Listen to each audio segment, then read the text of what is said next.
దైవజనులు భక్సింగ్ గారు ఆయన మరికొద్ది రోజుల్లో కోమాలోకి వెళ్ళిపోతారనగా. ఆయన చాలా కాలం కోమాలో ఉండిపోయారు. ఆయన ఆ తర్వాత చనిపోయారు అనుకోండి.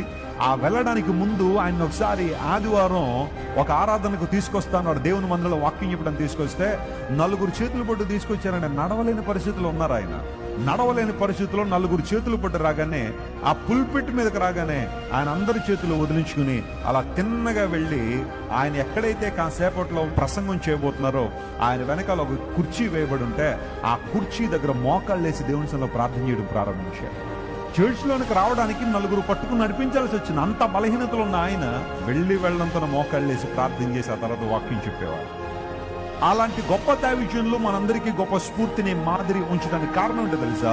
మోకాళ్ళ ప్రార్థన చాలా బలమైనది. Never feel shame to bow down before God and to Neel down. ఒక క్రైస్తవుడు ఎప్పుడు బలంగా ఉంటాడంటే మోకాళ్ళ